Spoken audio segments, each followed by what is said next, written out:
Hey everybody, what's going on? It is James here with Crypto Common Sense, and I have your Bitcoin/cryptocurrency update for January 21st. Can you believe it's already 3 weeks into the new year? This is insane. Just flying by. Obviously, before I jump into the content, please do me a huge favor. Hit the thumbs up button on the video. Don't forget to subscribe to the channel, and don't forget to click that bell icon to get notifications when I release new updates. So the first thing I want to talk about is, let's talk about Bitcoin today. And I'm going to zoom out. We're going to look at the big picture, and then we'll zoom in a little bit and kind of look at the smaller time frames. Obviously, it's only Tuesday. There's 5 days left in the week. We really can't look at a weekly chart and say, oh, this is what's going to happen this week. But I did want to at least kind of look at this real quickly. So far, it's really looking more and more like July of 2018, guys. Basically, what happened back here was when this candle opened on July 30th, it went up about, we'd have to zoom in to get an exact figure here. But you can see just putting this tiny little wick, less than 1%, and then ended up dumping down. So I'm not sure what the rest of the week holds, but so far, that's exactly what we did. We opened, went up 0.4%, and we're moving down so far.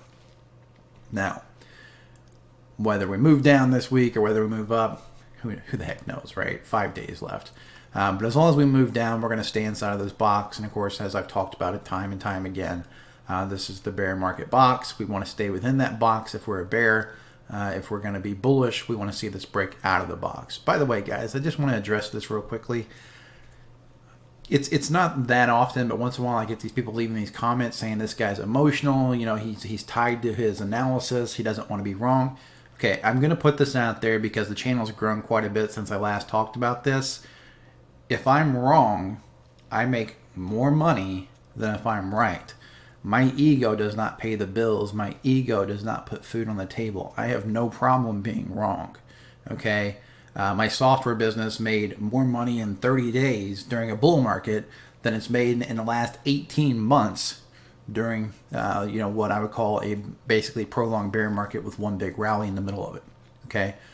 So I would like to get back to making some serious money with my software business because trading was gravy money when that was going on. You know, the money that I was making with trading was basically extra versus now I'm literally trading for a living, which does add a lot more stress to it because if you're wrong and it's gravy money, it's like, who cares?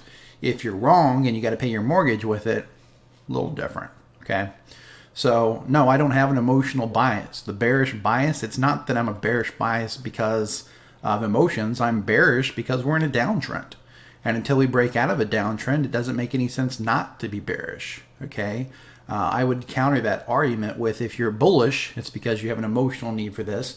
And most people who are bullish or have been bullish throughout this downtrend are people who are looking at cryptocurrency as a lottery ticket, hoping that their 1 or 2 or 3 Bitcoin or half a Bitcoin or whatever ends up becoming worth so much money that they never have to work again.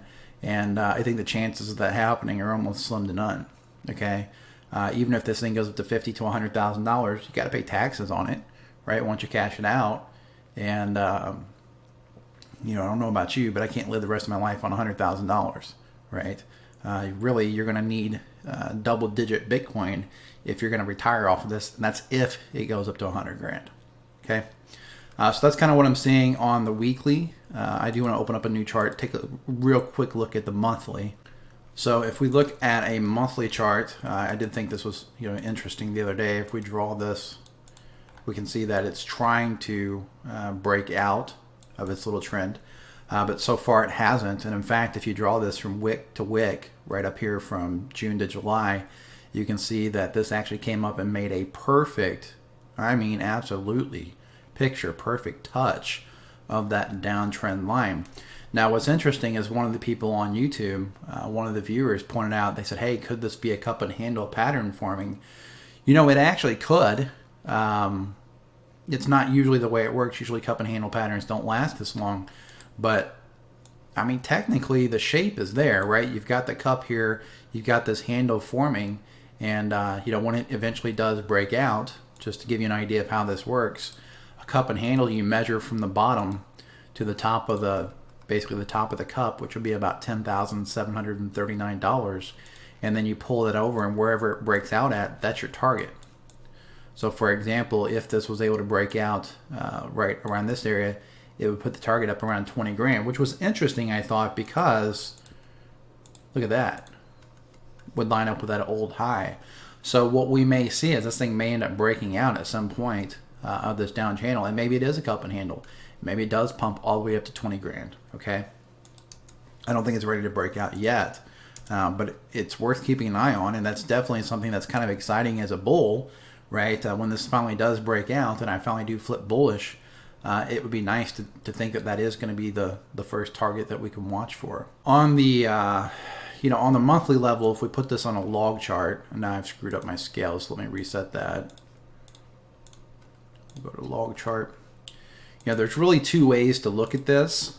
There's the bearish way, which is this was your down move, this was your pullback. It pulled it back up to the 61.8, and that we're still in a downtrend with a target down around, just say $2,200. You could look at it that way, or you could look at it this way, where this was the down, this was the up, and this was the down, and the target's up around $28,000. Now, you could still look at it this way. If this pulls back more, let's just say for argument's sake, let's say it pulls all the way back down to 4 grand and fills in this gap, liquidity gap back here. Well, it's still fine. Look, you still got a target up around 18 grand if it ends up being an uptrend. Just some ideas, just some things to keep in mind. It's just as valid. I think I think doing this and going up is just as valid as the idea that we come from down, up, and then go down. Okay, I think either one of them are valid at this point. While this looks like a lower high on a macro level, and it looks like we're going to punch in a lower low over here, this looked the same way. If I went and looked at the BLX chart, let me just show you real quick. If you look at the BLX chart, it did the same thing in 2015, 2014, right? Put in a lower high, and then it did punch in a lower low. So, of course, that's what I've been worried about all this time. But it also did it in 2011 and 2012, right? Here was your lower high, and then it actually just consolidated, basically retested the breakout, and then moved up. So, we could do this. There's no guarantee that we're going to do this where we put in a lower low. In fact, the longer this goes, the more I think this might be unlikely. Okay, so that's kind of the monthly picture, and that is the weekly picture. Let's take a look at the 3-day chart real quick. The 3-day chart, something is happening right now which I think is very bad for the bulls, but the 3-day candle doesn't close for about 6 hours. So remember, the one thing that I was watching, even as a bear, I wanted to make sure that this thing closed underneath this green line. If I closed above, if it closed above the green line, I thought that would look like a bullish retest and we could possibly see more upside. Right now, it's just slithered its way just barely underneath that sucker. Okay, I drew this. You can see the perfect touches over here, so no bias there. And it's just barely broke underneath it. So we need to see how this candle closes today. But if that closes underneath that, I'm going to think that this is probably a false breakout and that it's probably heading lower. Okay, so that's really the only thing we need to talk about on the 3-day chart. So the next thing I want to talk about is I want to talk about some trend lines and some stuff that somebody on Twitter pointed out. I think it's a valid observation. I'm not arguing with them. So I said that if you drew this trend line from close to close, you got something that looked like this, and we have broke back underneath it, and it's easier to see on a line chart, right? Close to close to close, and boom, looks like a perfect test of resistance, right? Which is very, very bearish. You have the double top here, which is very bearish. You have the double top in RSI, which is very bearish. You have the hidden bearish divergence. You have the regular bearish divergence, all that stuff. And they said, yeah, but if you look at the other charts, like if you look at Binance, it's not underneath its trend anymore. So let's look at Binance. So if you draw from that close to this close right here, let me zoom in so I can make sure I'm actually on the close. So this is on that close. We want this one on, not the wick, but the close. You can see that in this case, when you look at Binance, this actually looks like a bullish retest that's going to bounce off of it. Okay. Now, so they asked, why wouldn't I use that instead? Well, two things. Number one, I don't like the fact that Binance is Tether, right? I think there's too much uncertainty around Tether. I don't know if it's fake. I don't know if it's real. but I do know there's a lot of uncertainty. But more importantly, I'm looking at the structure, okay? Whether it's above or below that trend line, this is absolutely a double top in RSI. And if we zoom out to the weekly, even on Binance, we can see that obviously this is, a high, a lower high, a lower high, and yet another lower high so far, unless it suddenly, breaks north and surpasses this level here. So we're still in a downtrend. We're still, have bearish structure, not bullish structure. And it's a little bit fun to watch the bulls who were so arrogant a couple of days ago, basically laughing at anybody who even suggested that 6,400 might not be the bottom. And now they're backtracking like, well, we'll probably do a little retracing. Oh, we might do, maybe we'll go down to $5,000. Yeah, maybe we will. Maybe we won't. But that's why, you don't ever want to be super arrogant about your position, right? You don't ever want to be like, I know this is what's going to happen. I don't know what's going to happen. I said that all along, right? I'm just trading the trend. That's all I'm doing. We're in a downtrend, so I'm bearish because we're in a downtrend. When you're in an uptrend, you want to be bullish, right? You don't want to be looking for reasons to be a bear when price is moving up, and you don't want to be looking for reasons to be a bull when you're obviously moving down, okay? I still think it's very possible that this was the local bottom, okay? I don't think it is. I'm not trading it that way. I'm trading it as a bear because, again, we're in this downtrend. But I think anybody that's laughing at people who's saying 6,400 was the bottom, I think, it's a bad idea. I think they may end up with egg on their face, okay? We don't know how far this is going to pull back. We don't know if it's going to pull back. And if it does pull back, we don't know. Right? It might be that, I guess it was a couple months ago, maybe a month ago, I said this looked almost like an ascending triangle. And, it might be that it just comes down and retests the top of that triangle, which is right around $7,600 or so, fills in that CME gap, and then moves up, right? We can't say for sure that this is going to punch at a new low. This was quite a bit of consolidation right here. Okay? So don't be cocky. As cliche as that sounds, ego is not your amigo, right? I heard that years ago, and it's always stuck with me. But yeah, I'm trading the Coinbase chart because I just trust it more. That's just my personal opinion. And when you look at that, we're in a very obvious downtrend. We're, not only in downtrend based on the structure itself, but we're in a downtrend based on the closes. Okay, so put this back on a daily and. Oh, I turned my magnet off. I was like, why isn't this thing connecting? That's not, that's not really what it is. I'm not sure why it's connecting it like that. Connect. It connected it to the wick. We want the close. Okay, so that's your line right there on Coinbase. And you can see it just pinged right off of it. Also, remember that, 200 daily was right up there. And we slammed right into it, ping, and then it's just a brutally harsh rejection off of that thing. That candle from top to bottom was about 8%, and even from the open of that candle, after it pinged off of that, it dropped almost 5%. So pretty nasty looking stuff. Let's zoom in and let's look at some smaller time frames. So this is the 4-hour chart. I'm going to leave the volume on. Okay. So we've basically been consolidating, right, in this little range. It's kind of moving between like 86 and 8,700, moving straight sideways. Volume is still drying up. Again, in a range, I don't really take that as being bearish or bullish. I just take it as usually when the volume dries up enough, then the big players know that they're going to be able to move the market a little bit easier, and we just have to wait and kind of see which way they're going to move this thing.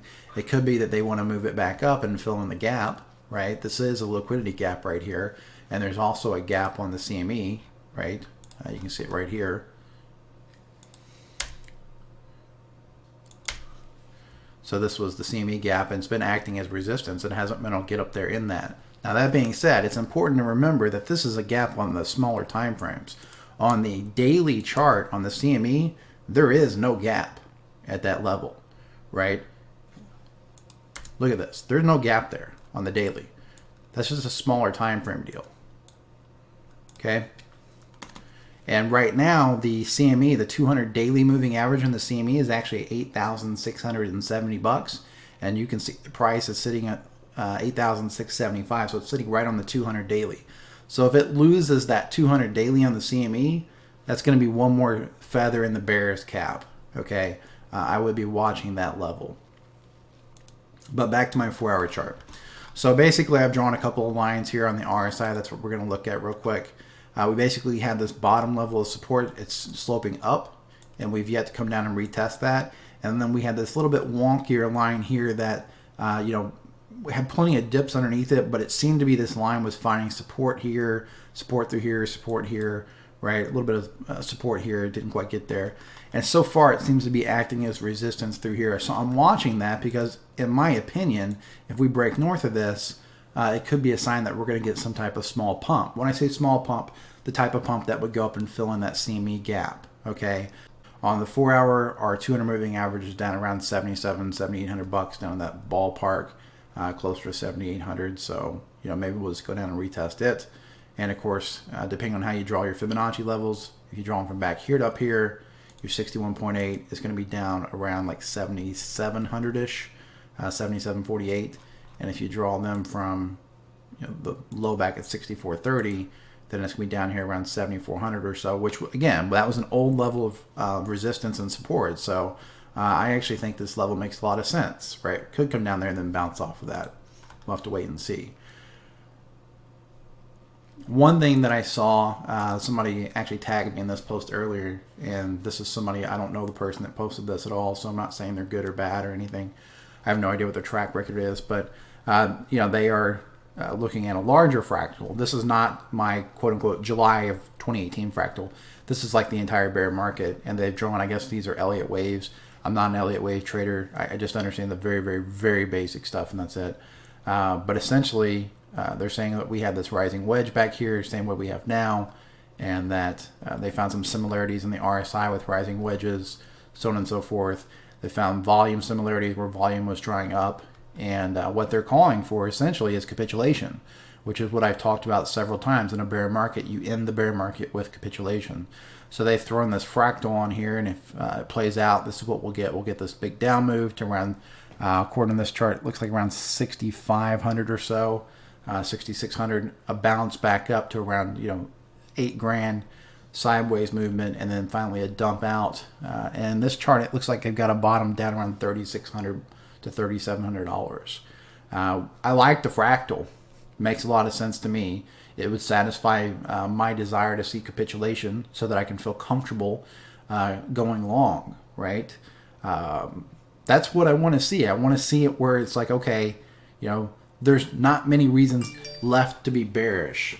That's what I want to see before I start putting in large amounts of investment money that I'm going to hold long term, okay? So I like this chart. I think it's very interesting. The interesting thing is they have the halving on here. You can see right here this green dotted line, and they're thinking we're going to capitulate right before it and then start to move back up. And maybe, right? Who knows? So I thought I'd share that with you guys.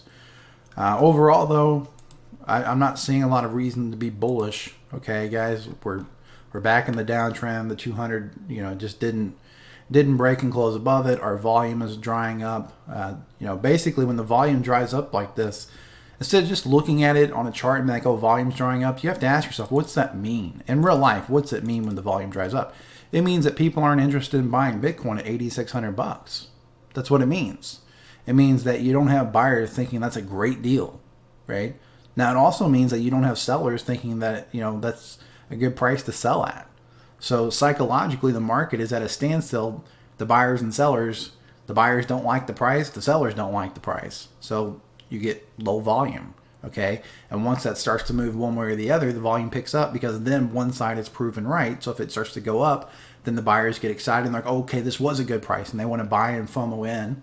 And if it starts to move down, then the sellers are like, oh, shit, I should have sold there. It's getting ready to dump. And so then they start selling, and that pushes the price down. So all this stuff, really, it's a story being told of what's going on psychologically with the market, all right? Okay, so let's talk about. I don't want to go into a bunch of smaller alts today, or I don't even really want to go into individual alts today because it's just kind of the same story. What I do want to talk about though is some big picture stuff with total market cap. So yesterday I did a video and I talked about how you can trade the total market cap, and I presented some very bearish case scenarios. For example, the fact that we had lost the 200-day moving average on the total market cap. We'd had the same double top as Bitcoin. We lost the 200 moving average, all that kind of stuff.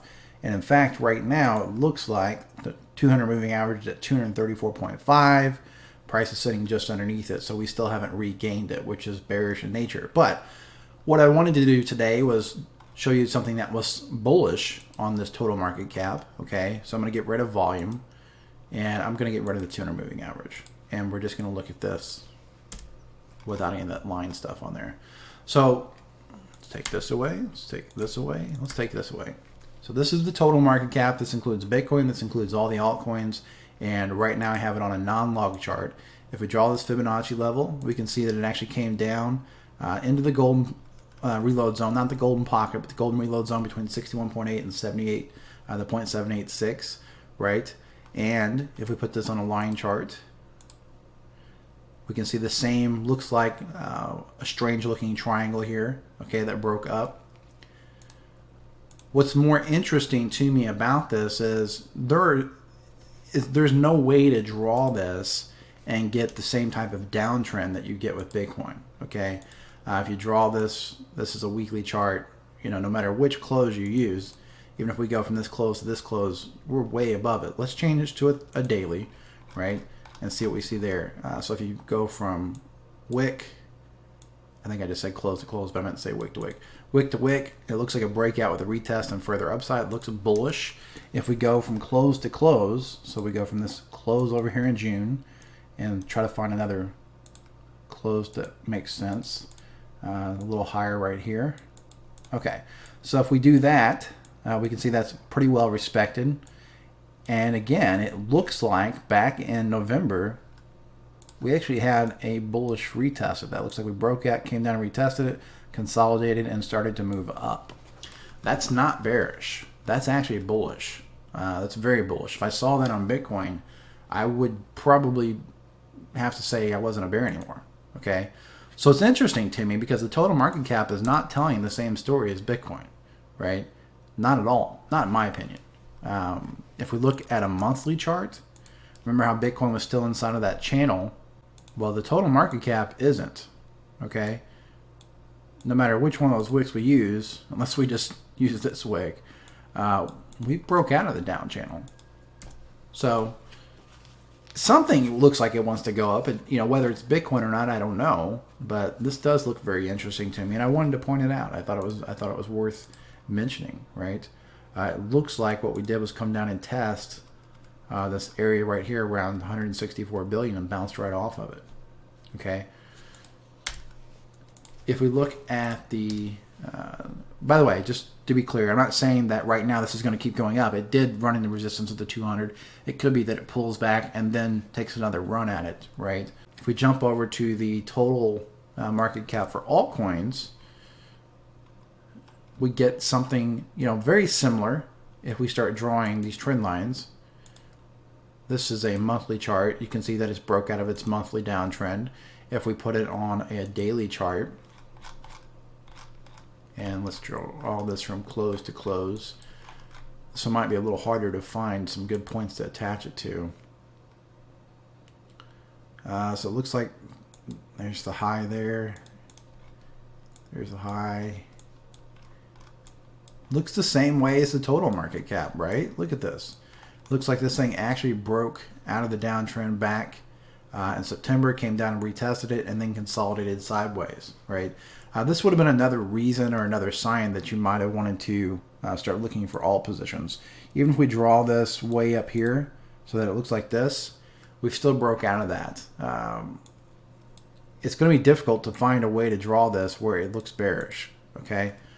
Just over and over and over, you can see that it looks like we broke out of the downtrend on alts.